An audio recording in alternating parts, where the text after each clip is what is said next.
Whenever you শোনা যাচ্ছে? সব ready? Okay. So, hello Catherine. It's Hello. nice to meet you. And thank you Rina for making this opportunity.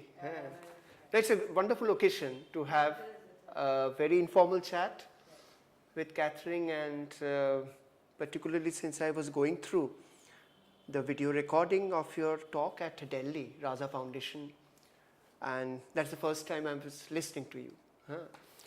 And I was taking care of some of the very pertinent, very important points you were making. And I was also intrigued with some of the terminologies you were using to explain and talk about Indian modernism and your position, the way you look at it. And can we begin with some of those points? Yeah, absolutely. As a takeoff point. Absolutely. For example, I was really intrigued to see that and to hear that you were using words like connected modernity, emancipatory project as modernism. You're using the words which are very pertinent to understand modern Indian art, because you repeatedly, you were saying that it is so much of diversity, Indian history in general and Indian modern art history, that the aspects of transnational, trans-regional, trans-local, and also to look at cultural identity that Indian modern art embodies or supposed to embody as something one, could be a completely misleading approach. Indian modern art obviously doesn't embody one identity. It embodies a lot of identities. You were hinting at that. Then coming to Shantiniketan, you also talked about reflective individualism. You talked about self-conscious modernism. And you also talked about the way you see Shantiniketan, for example, as rooted in the locale, but not necessarily insulated from outside, which means you are hinting at all the possible connections that Shantiniketan was having with the rest of the world. Then we should define what that rest of the world means to us as historians. But to begin with, would you like to say a few words on what exactly you mean when you use the term connected modernity, to begin with? I know connected modernity should be very familiar to Indian people, because it's a very famous quote from, it's more than a quote, it's a concept by Sanjay Subramanian, concept which he would accept very easily. I don't know if he took from, but he was very inspired by Fernand Braudel, who began to develop this notion of la mondialisation du monde. Maybe in English it would be something like the worldization of the world, where in his very famous book, The Mediterranean in the Times of Philip II, the Emperor of Spain. So, I think it's, but it's one thing, the time of Braudel and the time of Subramanian, and I think it's a very interesting point in order to understand history on a much more interconnected way. And I think it's functioning especially well for the development of modernity. I think you have modernity as one phenomenon, correct, but with very different, because sometimes with people you have always a debate, modernity and modernities, there is one, so I think it's absolutely, I can understand and I can work with very different points, but what is very clear to me is that the modern development is one, and of course, and not with the same intensities, not with the same results, not with the same speeds even, depending on the geocultural zone.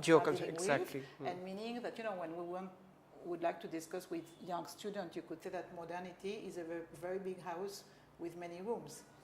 So this is, and again, in the notion of connected modernity is very well developed by Sanjay Subramanian. And I'm saying Sanjay because some people, I realized when I was speaking about Subramanian, they would understand KG.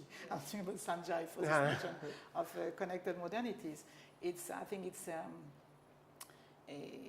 a tool. It's considered a tool for working, which could be very useful to artistry.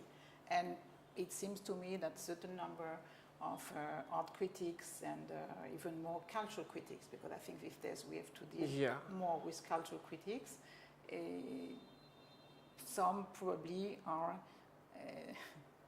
doing connected modernities, as Bourgeois Gentilhomme was writing prose without knowing it. So I think it's really a very, seems to me, smart and efficient tool in order to understand these dynamics, the circulations of ideas or forms in a way which is, at the end of the day, helping us to deconstruct this idea of a absolutely solid, autonomous, sometimes even autistic modernities. You know, the modern is really constituted from many, many circulations. Sometimes the body of the people who are traveling. Sometimes Shantiniketan is a very good case because one was traveling a lot. Rabindranath Tagore, when you think about his many, when you would look on the map, you are just getting tired for him, and especially in a time where he had no plane, and it was by boat and car and so on. And in contrast with the others who were not traveling, they were traveling from their room, they were traveling from their place, in their mind, specifically Rabindranath Tagore, specifically Ramkinkar Bai. Even so, we know he traveled in India, but he never traveled abroad. Outside. And in many, many ways, these artists were aware, were connected because they were aware about forms, but also about the ideas coming on with the forms. And it's really one of the many examples we could find of the many connectivities of Shantiniketan with other worlds, because you are never connected with all the world. I think it's a fantasy, but with other worlds. And when we would stay in Shantiniketan, you have the Asian-Japanese connection, you have the Chinese connection. When Xu Beiyong came and stayed 1 year in India and doing this wonderful portrait of Tagore, you had visits of Angso, you had many Effendi. So this is more the inter-Asian. But I'm close to sure that when we would look very carefully to the archive, between the people who stayed, between the people who came and visited, between the artists and the non-artists and travelers, intellectuals, it's a very diverse set of people, those who were in one way or another in interaction with the Shantiniketan project. And after we should really layer, because you have the, Shantiniketan was not an art school. It was a project much more ambitious than that. So the art school being part of a very complex educational project. So on this level, when we would look at the many, many educational projects which have been inspired by Shantiniketan, you would multiply the many, many echoings in many different places of the Shantiniketan project, and beginning with India, because on one hand it's a very, for many reasons, maybe we won't have time to develop all the reasons now, but it's a very Bengali cultural phenomenon and project, but at the same time very fast, especially with the second and even more with the third generation of artists. It was absolutely in porosity and going through India. So there is one moment of Indian modern which is very, very connected with Shantiniketan. And after you have transformations, it's Baroda is different, but I don't think it's wrong to say that probably Baroda won't have existed without Shantiniketan. So, you had this kind of dynamic. And after, of course, when you have a very strong dynamic, you have sooner or later people who are in opposition, people who want to do different. But, this is absolutely normal. And India is not on the moon. Absolutely true. Yeah, but coming back to the notion of connected modernity, and also since Subramanian, who made it very clear. Exactly, and been using this term in his writings. But again, it's K.G. Subramanian who also repeatedly foregrounded the notion of eclecticism. So do you see connected modernity and eclecticism as two different things or one? You know, for me, eclecticism is always sometimes it's taking us maybe it's not too far from anything goes. Okay, I know what you mean. And it seems to me that a cultural project,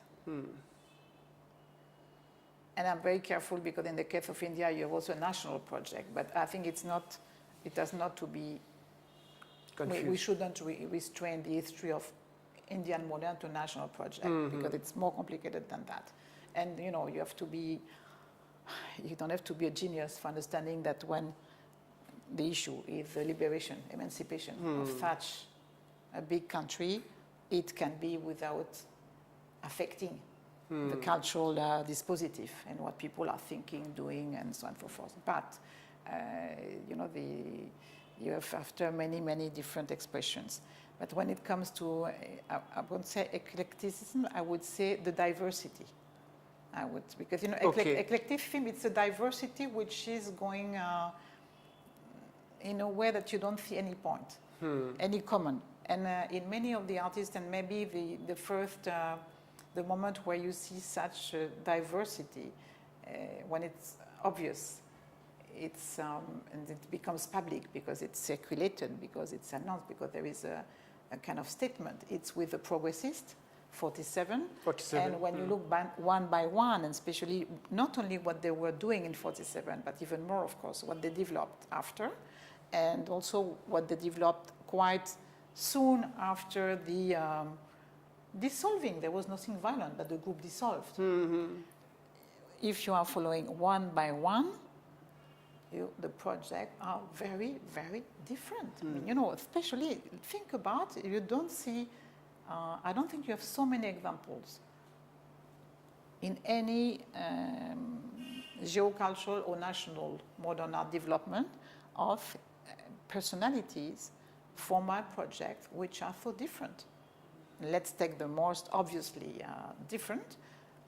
Hussein, Gaitonde, Raza, it's absolutely different. There are a few moments, of course, and it is absolutely unavoidable, when you would take early Sosa, Padamsi,